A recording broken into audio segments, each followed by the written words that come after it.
આદિવાસી સમાજ સાથે હર હંમેશ અન્યાય થતો આવ્યો છે અને અત્યાચાર પણ થતો આવ્યો છે। નમસ્કાર, ડિસિઝન ન્યૂઝ ગુજરાતીમાં આપનું હાર્દિક સ્વાગત છે। હું છું આપની સાથે મનીષ ઢોડિયા।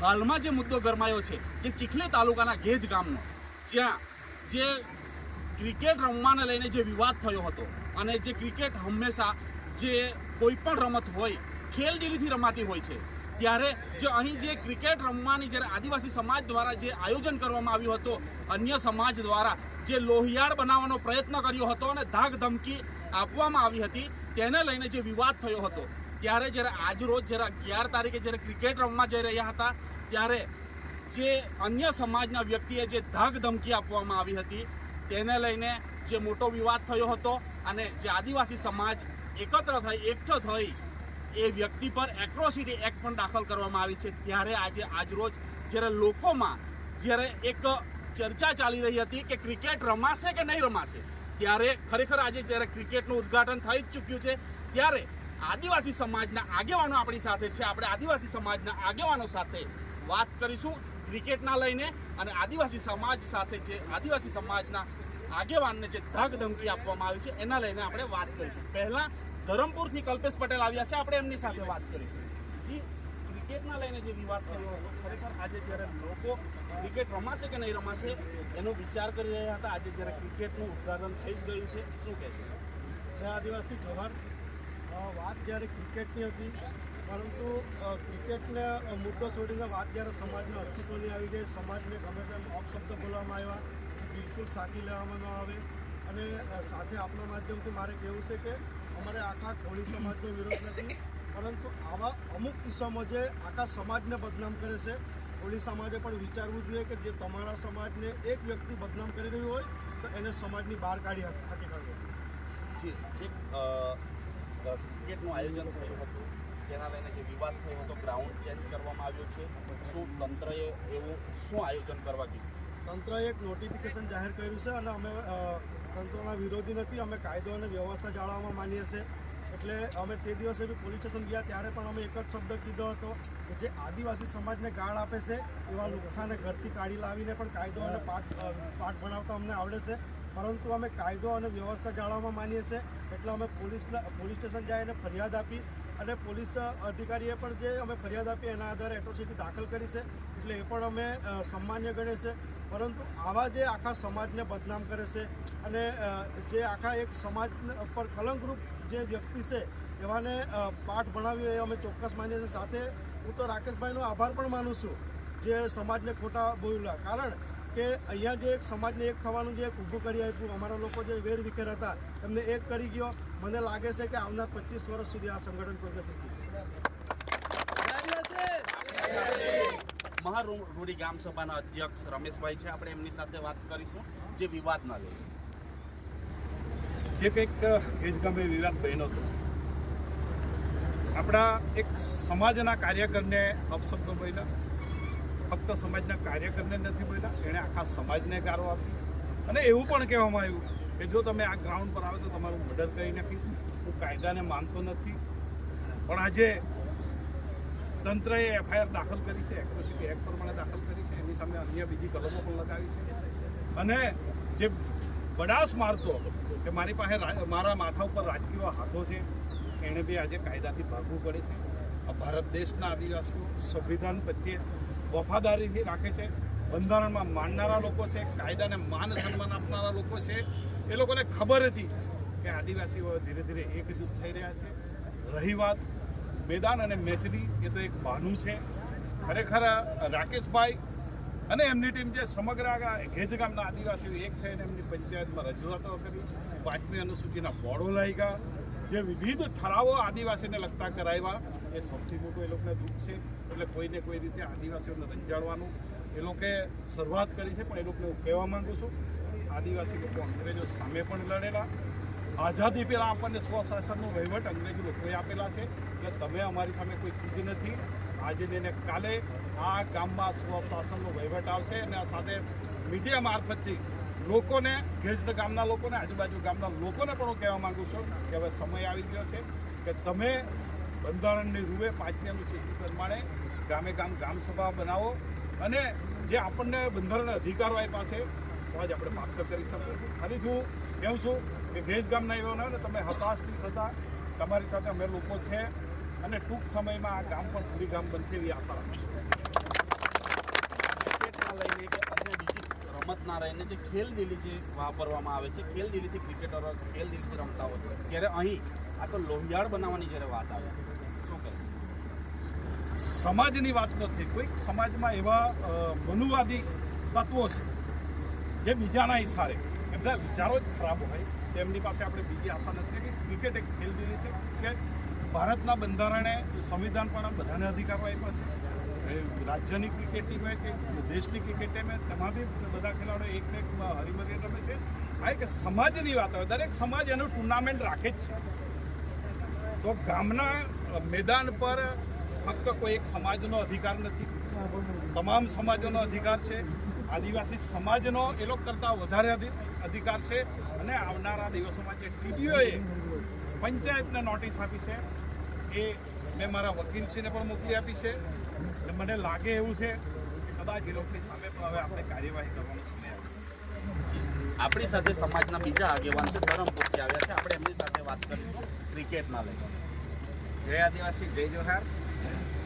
ક્રિકેટ એક એવી વસ્તુ છે કે લોકોને ભેગા થવાની. બીજું કે આ લોકોના મગજમાં જે માનસિકતા છે કે આદિવાસી એટલે કાનમાંનો કડીવાળો, લંગોટીવાળો કંઈ સમજતો નથી. પણ આજે આદિવાસી જાગૃત થયો છે, સમજદાર થયો છે, એટલે બાને ભેગા થાય અને નાનું મને દુઃખ પડે કે કંઈક આરોગ્યનું પડ્યું, કોઈને લોહી આપવાનું પડ્યું, તો એકબીજાને ઓળખતા હતા. હું ધરમપુરથી આવ્યો, બધા જ નથી ઓળખતા, પણ એ બાને કમલેશભાઈને કંઈ થયું તો કમલેશભાઈને આવું થયું, બધા ભેગા થઈને મદદ કરે. એટલે એ બાનાથી એક સંગઠન ઊભું થાય, એ માટેનું કાર્યવાહી કરવા માટેની ક્રિકેટનું આયોજન કરવામાં આવ્યું હતું. એ આયોજનની અંદર જે પેલા વ્યક્તિ છે, માનસિક રોગી છે, એ વ્યક્તિએ એમ કીધું કે આદિવાસીનો કંઈ કાયદો નથી, આ છે તે છે ને બધી વાતો કરે છે. પણ આદિવાસી જાગૃત છે ને લોકો સમજે છે, તો એને કાયદાનું ભાન થશે. એટ્રોસિટી એક એવો નિયમ છે કે કોઈ પણ આદિવાસીને ગાર દેવાય નહીં, તેની બાજુ જોઈને ફૂંકાય નહીં, તેને કંઈ હરસલાય નહીં. અને એ કાયદો બનાવ્યો છે. અને એ કાયદો જ્યારે આ લોકોએ જ સુપ્રીમ કોર્ટની અંદર નોર્મલ કરવા માટેનું આયોજન કરેલું હતું અને સુપ્રીમ કોર્ટે કીધું, જ્યારે આદિવાસી એક થયું આખું ભારત દેશ બંધ કરાવી દીધેલું અને એ કાયદાને પાછળ જૈસે થીમાં રાખ્યો. એટલે આદિવાસીની એ તાકાત છે, આદિવાસીનો એ વિશ્વાસ છે, તે આજે પણ દેખાઈ રહ્યો છે. અને નક્કી કરેલું હતું કે ક્રિકેટ રમવાનું છે, તો દેખે જો અમે જોઈ રહેલા છે કે રમતા છે, પણ મારામારી કરવાથી કંઈ થવાનું નથી. અને આદિવાસી સમજી ગયો છે કે પસીનો પાડીને શરીરના નીચેના ભાગથી ખેતી કરીને પાણી બચાવી, આ ઝાડો રોકતા હતા એ બચાવીને બધા સમાજને જરૂર છે એ વસ્તુને જાણતો થયો છે. અને આખા પૃથ્વીને સંદેશો આપે છે પૃથ્વીને કે ભાઈ આદિવાસી સમાજ બધાને લઈને ચાલે છે, જીવ જંતુને લઈને ચાલે છે અને જીવાડવા માટેનો જે પ્રયત્ન કરે છે તે આ લોકોને ખબર નથી, બધું મળી ગયેલું છે. અને એ લોકોને આવા બધા આંકડાઓ છે કે વિકાસ કરીને એ વિકાસ કંઈ છે નહીં. આદિવાસીને રંજાડીને બધું આગળ પહોંચેલા છે, પણ હવે આદિવાસી ભણ્યો છે, જાગૃત થયો છે. એટલે અમે લોકો બધા અમારી જે ટીમ છે એ કંઈ પણ હોય તો પહોંચે છે, જાગૃત કરે છે ધમાલ વસ્તુમાં, કે કાયદાને તોડવા માટે કંઈ કરતા નથી. સાચી સલાહ આપે છે કે ભાઈ ખોટી વસ્તુ છે, પણ એને કાયદાનું ભાન થઈ જશે. અને એટ્રોસિટીમાં એ ગમે એટલા દોડશે, રાજકારણીઓને ગમે તે કરશે, પણ કાયદાની અંદર એવું છે કે એને 15 દિવસ તો જેલમાં બેસવા પડવાનું જ છે. અને ત્યાર પછી એ કરવાનું છે. એટલે તમારે બીવાર નથી, આ જાણકારી આપણે રાખવી પડવાની છે. અને એ લોકો કોઈ પણ આપણને સમજાવશે, રાકેશભાઈને કોઈ દાદાગીરીથી સમજાવવા આવશે, જે નેતાઓ કંઈ સમજાવશે તો રાકેશભાઈ એમના બી નામ દાખલ કરો, તો પણ એમના એટલો જ ગુનો દાખલ થાય છે. એવું નથી કે એને કર્યું તો સમજાવવા આવે ને તે પણ કરે છે, કે ખોટું તો કર્યું જ નથી એમ. એટલે એ બહાને આજે અમે બધા ભેગા થયા છે. અને કંઈ પણ હશે તો અમે પૂરેપૂરો એને સહકાર આપો, કાયદાકીય રીતે સહકાર આપો. અને સંગઠનની દ્રષ્ટિએ બી આખું ગામ રાકેશભાઈને કંઈ મદદ કરવા નહીં આવે એવું નથી. આ જોઈ રહેલા છે તમે કે રાકેશભાઈના હાથે થયું છે તો આ બધું આખું ગામ ભેગું થાય. કેમ કે આ આદિવાસી સમાજનો પ્રશ્ન છે, રાકેશભાઈનો પ્રશ્ન નથી. અને રાકેશભાઈએ જે પદ્ધતિ છે એને જે જવાબ આપ્યા છે કોઈ ઉશ્કેરીજનક આપ્યા નથી એમ. એટલે એક વૈચારિક માણસે એને જવાબ આપ્યા છે. મને પેલા જે ગાળો ગાડી બોલતા હતા ને એને ખ્યાલ નહીં હશે કે આદિવાસી જો નીકળે ને તો ગરબાર દેવા નથી એમ. તો વધારે કંઈ હોય તો પણ અમે સમાજને આગળ લેવા માટે એનો કાયદા અમારે છે, નથી અમારે રાજકારણ કરવું કે નથી અમારે કંઈ કરવું. બસ અમે અમારે રીતે જીવવા દેવો. જય જોહાર, જય આપણે બીજા અન્ય પણ યુવાનો સાથે પણ વાત કરીશું ક્રિકેટના લઈને. જય આદિવાસી. જે આ ગીર ગામની અંદર ઘટના બનીને એ ઘટનાથી એક આપણને જાણવાનું મળ્યું કે જાતિવાદ શું છે. કેમ કે દરેક જગ્યા પર આપણે ફરતા હોય પણ જાતિવાદ જેવું આપણા એરિયાની અંદર નથી. અને રાકેશભાઈ એકલા પહેલાં મહેનત કરતા હતા, આજે એનું આખું ગામ એમના જોડે થઈ ગયું છે. કેમ કે એક એવા શબ્દનો જે ઉપયોગ કરવામાં આવ્યો કે કોઈ પણ માણસને મીડિયમ માણસે પણ એને પણ ચંચેડી નાખ્યો, એના મગજને ખોલી નાખ્યું કે આટલા બધા ખરાબ શબ્દો જે રેકોર્ડિંગ સાંભળ્યા પછી એમ થાય કે અહીંયા જેણે નહીં આવવું હતું એ પણ અહીંયા આજે હાજર છે. અમને ખેરગામથી હું આવ્યો છું, ધરમપુરથી આવ્યા છે કમલેશભાઈ, કલ્પેશભાઈ છે, કમલેશભાઈ છે, બધા જ જે દૂરથી આવ્યા એનું કારણ એક છે કે આ વિડીયો વાયરલ થયો અને હવે પછી રાકેશભાઈને ભરપૂર સપોર્ટ મળવાનો છે. ગેજ ગામના દરેક આદિવાસી ભાઈઓને તો મળવાનો જ છે, પણ બહારથી પણ આ સપોર્ટ મળવાનો છે અને હર હંમેશ અમે પણ એમને સપોર્ટરમાં રહેશું જ. અમારા ખેરગામની ટીમ છે, ધરમપુરની ટીમ છે, દરેક વ્યક્તિ અહીંયા હાજર રહેશું અને તમને ગમે ત્યારે જરૂર પડે અમે તમારા હાથે છે. હું આટલું જ બોલીશ. સમાજ દ્વારા જે ક્રિકેટનું આયોજન કરવામાં આવ્યું હતું તેને લઈને જે ગેજ ગામે ચીખલીના ગેજ ગામે જે વિવાદ સર્જાયો હતો અને જે માથાભારે વ્યક્તિએ જે લોહિયાળ બનાવવાનો પ્રયત્ન કર્યો હતો, ત્યારે આપણી સાથે જ્યારે તમે દર્શક મિત્રો જોઈ શકો છો મોટી સંખ્યામાં લોકો છે, બહેનો પણ અહીં ક્રિકેટના ગ્રાઉન્ડ પર આવી છે અને જે ક્રિકેટરોનો ઉત્સાહ વધારવા બહેનો પણ આવી છે. ત્યારે આપણે બહેનો સાથે પણ વાત કરીશું જ્યારે ઉત્સાહ વધારવા આવ્યા છે.